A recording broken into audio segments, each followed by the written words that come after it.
ತುಂಗಭದ್ರಾ ಜಲಾಶಯದ ನೀರಿನ ಲಭ್ಯತೆ ಆಧರಿಸಿ ಕಾಲುವೆಗಳಿಗೆ 90 ದಿನಗಳ ಅವಧಿವರೆಗೆ ಮಾತ್ರ ನೀರು ಹರಿಸಲು ನಿರ್ಧರಿಸಲಾಗಿದೆ ಎಂದು ಕೊಪ್ಪಳ ಜಿಲ್ಲಾ ಉಸ್ತುವಾರಿ ಸಚಿವ ಶಿವರಾಜ್ ಎಸ್ ತಂಗಡಗಿ ತಿಳಿಸಿದರು.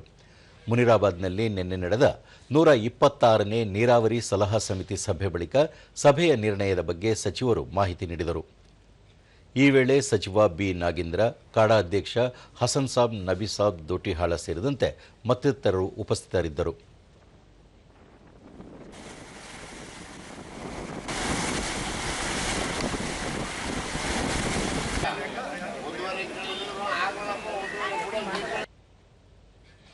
ಬಳಿಕ ಶಿವರಾಜ್ ತಂಗಡಗಿ, ಪ್ರಸ್ತುತ ಜಲಾಶಯದಲ್ಲಿ 82 ಟಿಎಂಸಿ ನೀರು ಶೇಖರಣೆಯಾಗಿದೆ.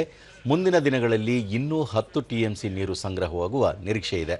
ಕುಡಿಯುವ ನೀರಿನ ಅಗತ್ಯತೆಯನ್ನು ಆಧರಿಸಿ ಉಳಿದಂತೆ ರೈತರ ಬೇಡಿಕೆ ಅನುಸಾರ ಹಾಗೂ ನೀರಿನ ಲಭ್ಯತೆ ಪರಿಗಣಿಸಿ 90 ದಿನಗಳವರೆಗೆ ನೀರು ಹರಿಸಲು ಸಭೆಯಲ್ಲಿ ಒಮ್ಮತದಿಂದ ನಿರ್ಣಯಿಸಲಾಯಿತು ಎಂದು ತಿಳಿಸಿದರು.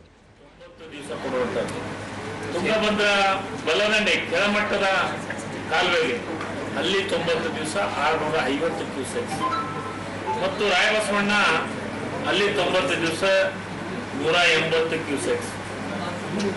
ತುಂಗಭದ್ರಾ ಎಡದಂಡೆ ಮೇಲ್ಮಟ್ಟದ ಕಾಲುವೆ ಅಲ್ಲೇ 25 ಕ್ಯೂಸೆಕ್ಸ್ನಂತೆ 90 ದಿವಸವರೆಗೂ ಅದನ್ನು ಕೊಡುವಂಥ ಕೆಲಸ.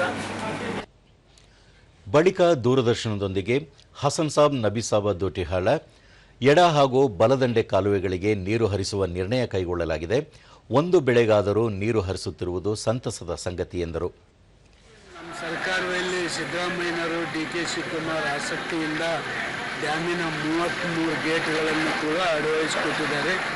ದೇವರಿಂದ ಒಂದು ಬೆಳೆಗೆ ನೀರು ಕೂಡ ದೇವರು ಡ್ಯಾಮಿಗೆ ಕೊಟ್ಟಿದ್ದಾನೆ. ಎರಡೂ ಬೆಳೆಗೂ ನೀರು ಕೊಡಂತೆ ದೇವರಲ್ಲಿ ಪ್ರಾರ್ಥನೆ ಮಾಡ್ತೀನಿ, ರೈತರು ಒಳ್ಳೆತನಕ್ಕೆ. ರೈತ ಮುಖಂಡ ಹನುಮಂತಪ್ಪ, ನೀರಿನ ಲಭ್ಯತೆ ಆಧರಿಸಿ ತಾತ್ಕಾಲಿಕವಾಗಿ 90 ದಿನಗಳವರೆಗೆ ನೀರು ಹರಿಸುವ ನಿರ್ಣಯ ತೆಗೆದುಕೊಳ್ಳಲಾಗಿದೆ.